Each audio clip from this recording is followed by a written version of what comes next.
Et bonjour à tous, ravi de vous retrouver pour l'émission du lundi 5 mai 2025. On se retrouve avec un Bitcoin autour de 94 441 $ ce matin, un Ether à 1800 $, en léger recul les deux sur ce début de semaine. On va voir ce que ça va donner après être venu chercher pour le BTC très proche des 100 000 $. On est à l'équilibre plus ou moins sur ce top 10 avec SUI qui continue de progresser lui à plus 4,43 et quand on recule jusqu'au top 20, on voit qu'on a LTC qui est dans l'intégralité dans le vert, pas très loin pour Hyperliquid.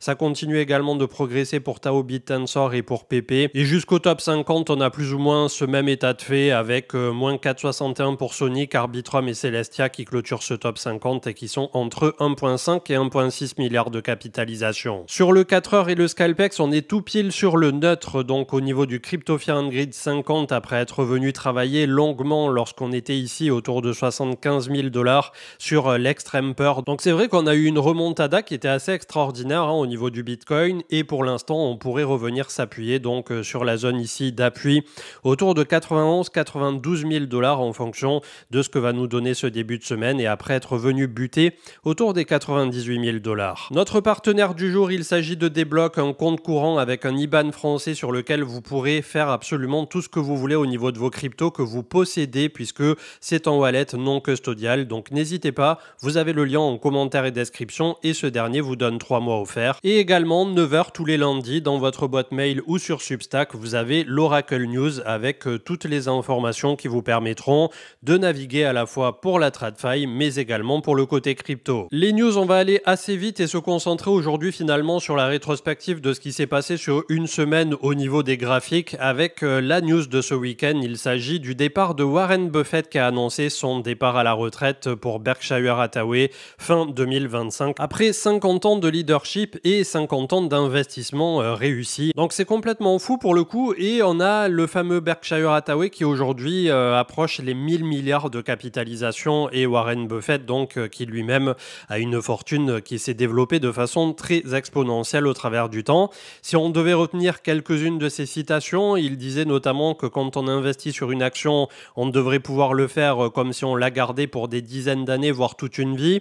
Également que si on ne pouvait pas avoir une action à moins 50%, alors il ne fallait pas s'attendre à avoir derrière de gros gains substantiels et bon nombre de choses comme ça qui systématiquement nous projettent sur du long terme, sur la gestion de nos émotions, sur le fait que les marchés, comme il le disait lui-même, sont des maniaco-dépressifs où l'on passe comme ça systématiquement des deux phases et des deux antagonistes de la peur quand tout baisse et comme il y a eu récemment au niveau du marché américain et quand tout monte et que tout le monde veut tout acheter, exactement comme on a pu le voir au niveau du gold, encore là aussi récemment, quand on a atteint 3500 $ l'once et qu'on a vu pas mal de gens FOMO. Donc j'espère pour lui qu'il n'y a pas de problème de santé ou quoi que ce soit derrière, puisque son cher compère Charlie Munger, une fois qu'il s'était mis un peu en retrait vis-à-vis de la société, et bien derrière quelques mois plus tard, il nous avait quittés. Donc on lui souhaite le meilleur pour un des plus grands investisseurs que la finance ait connu à ce jour. Et donc monsieur Warren Buffett qui annonce son départ en 2025 et j'espère que ça ne précipitera pas son départ tout court. Vous avez une vidéo sur Unhosted avec Claire Balva et Jean Meyer, donc le CEO de Débloc justement, pour vous faire une idée un peu plus profonde de la direction sur laquelle il souhaite aller. J'ai trouvé ça très pertinent, très intéressant, donc n'hésitez pas à aller tendre un peu l'oreille pour vous faire un avis aussi de qui sont les protagonistes derrière Débloc tout simplement. Un petit hors-sujet, mais c'est un sujet brûlant du moment. Notre monde est clair-obscur avec Expédition 33, le jeu. Alors, je suis pas là pour vous vendre un jeu, bien entendu, mais c'est un jeu qui a l'air de fédérer toutes les générations, toutes les communautés. Donc, je vous invite, bien entendu, pour un studio montpelliérain, si je dis pas de bêtises, qui, pour le coup, a fait les choses avec à peine une trentaine de personnes et de collaborateurs, 5 millions de budget, et ils viennent de dépasser le million de copies vendues à autour de 40-45 €, même pour les jeux physiques, donc complètement fou, et un succès qui n'était pas attendu, mais qui pour le coup est dû, donc félicitations à eux. Le S&P 500 est up pendant 9 jours d'affilée, ça n'était pas arrivé depuis 20 ans, donc vous voyez que au plus on baisse, c'est un peu comme un élastique qu'on tend sur les marchés, et au plus derrière le rebond est en général assez frénétique également. GTA 6 repoussé au 26 mai 2026, l'action de Take-Two a reculé d'une bonne quinzaine de pourcents désormais, puisque c'était moins 10 en pré-market, mais voilà, c'est repoussé repousser à dans un an à peu près, puisque nous sommes déjà en effet sur ce mois de mai 2025. Air Liquide qui vient chercher un nouvel ATH, donc une des pépites pour les PEA français. Je suis tout à fait d'accord avec le média de l'investisseur. Pour le coup, c'est un pilote automatique Air Liquide, et au niveau de ce qu'on appelle la variation, l'écart type de volatilité, bêta, alpha, etc., on rentre un peu plus dans la technique de la finance pure et dure. Mais bref, pour vous faire un résumé, en gros, Air Liquide, c'est 10% de progression par an sur 20-30 ans.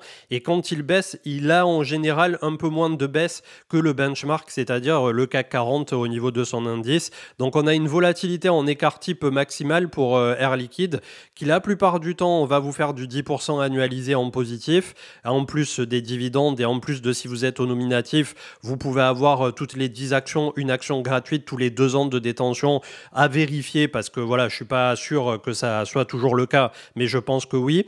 Et deuxièmement, c'est une action qui, quand elle baisse un petit peu moins. Donc ça a le mérite, oui, pour un PEA, d'avoir un socle qui est tout à fait louable et convenable. Après, les performances passées ne présagent pas, bien entendu, des performances futures, mais je trouve que ça en fait un peu comme le gold pour les métaux précieux. On ne se verrait pas pour un PEA en France aujourd'hui, je suppose, ne pas avoir un tout petit peu d'air liquide dans ce dernier.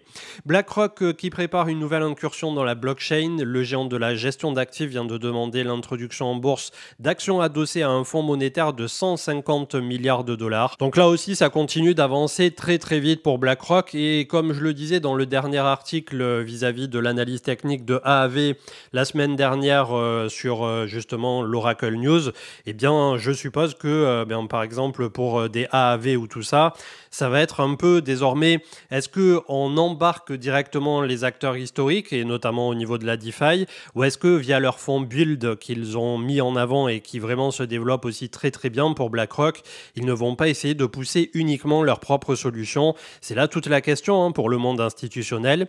On terminera toujours avec une belle institution, et Goku, avec Mastercard qui annonce le lancement d'un système mondial de paiement en stablecoin. Il couvrira l'activation des wallets, l'émission de cartes, le règlement dans les commerces et les transferts de fonds on-chain. Donc une très bonne nouvelle pour une adoption mainstream qui continue de plus belle. En tout cas, aujourd'hui, le crypto total a buté sur les 3000 milliards comme on l'attendait. Moyenne mobile 20, elle est juste au-dessus. Elle coiffe le cours pour l'instant.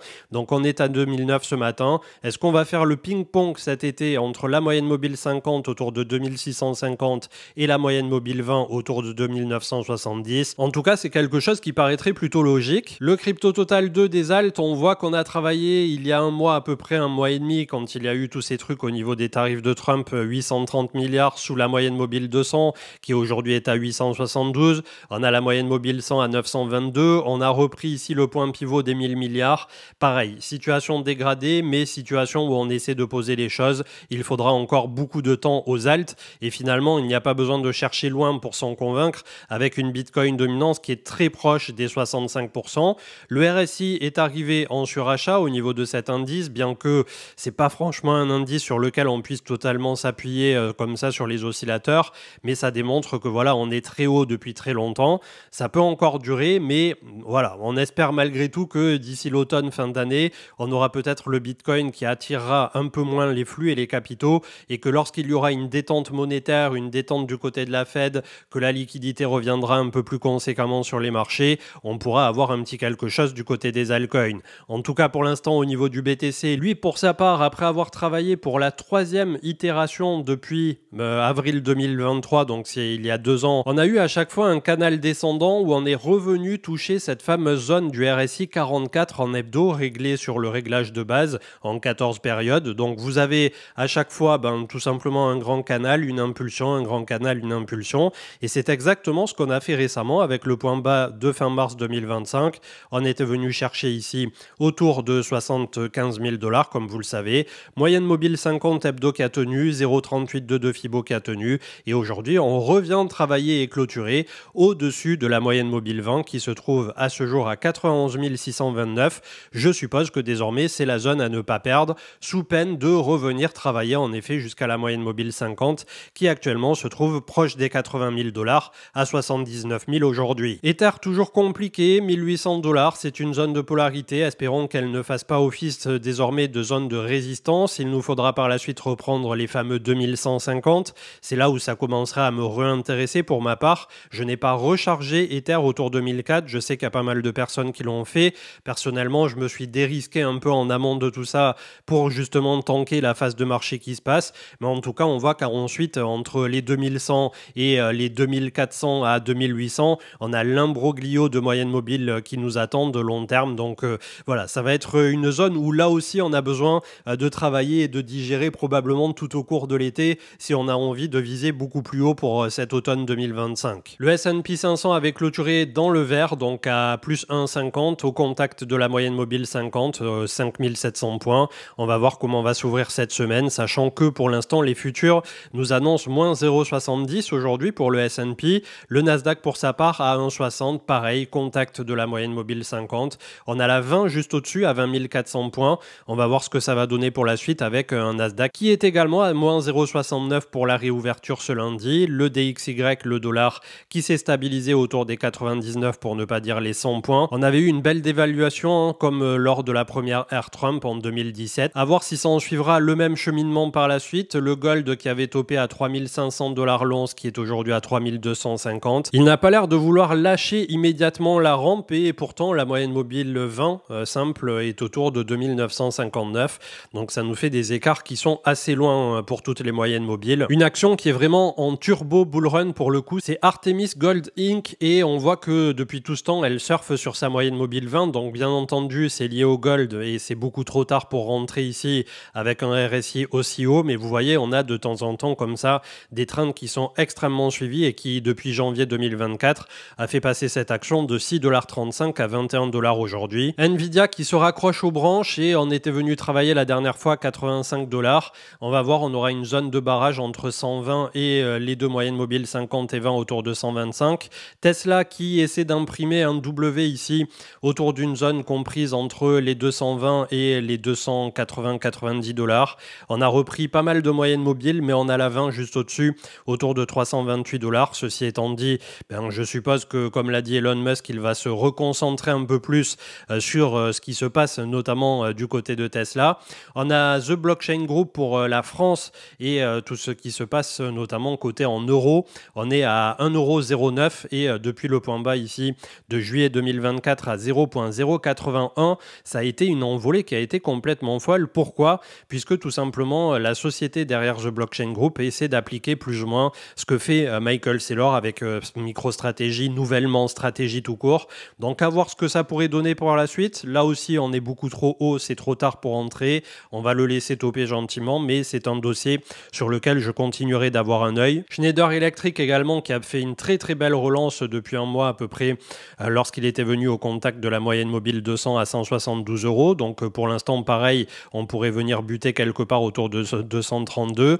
Amundi, qui édite bien entendu tout ce qui est ETF, mais pas que.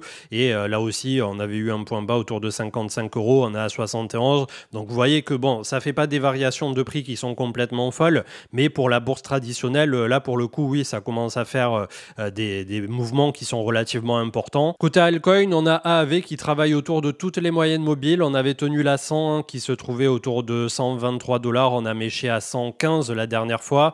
On travaille la moyenne mobile 50 ici, autour de 175 $. Il nous faudrait repartir en direction des 200 à 220 pour essayer vraiment de relancer la machine. Côté AAV, qui à ce jour reste un des protocoles de DeFi les plus suivis et les plus utilisés. Ondo aussi qui essaie de se construire plutôt proprement, mais pour l'instant on n'a pas de retour de volume et c'est toute la problématique en fait quand on regarde du côté des altcoins. Certes, on a des trucs comme ça qui ne se laissent pas mourir face au dollar, mais quand on regarde face au Bitcoin, c'était le cas notamment de l'analyse technique que vous avez dans l'Oracle News ce matin sur Chainlink, on voit qu'au travers du temps, face à la première crypto-monnaie du marché, c'est un ensemble de points bas qui sont de plus en plus bas depuis parfois 2021. Donc c'est ça qu'il faut observer en fait systématiquement, et si vous constatez malheureusement qu'au travers du temps, votre altcoin de prédilection, quand bien même par le passé il eut connu des heures de gloire extraordinaires, petit à petit il se laisse pas mourir contre le dollar, mais face au BTC oui, à ce compte-là il valait mieux rester dans la première crypto-monnaie du marché justement, au risque oui de perdre un petit peu de volatilité, mais face à une certitude qui en l'état vous permettra d'avoir moins de volatilité à la baisse justement, et c'est ce qui je pense au long terme peut faire la différence différence, et notamment à partir du moment où vous avez un capital à protéger tout simplement.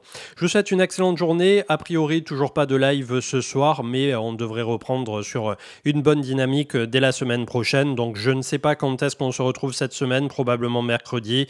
Continuez d'être prudents. Bonne reprise à ceux qui ont repris, puisque je crois que toutes les zones de vacances en France ont repris aujourd'hui.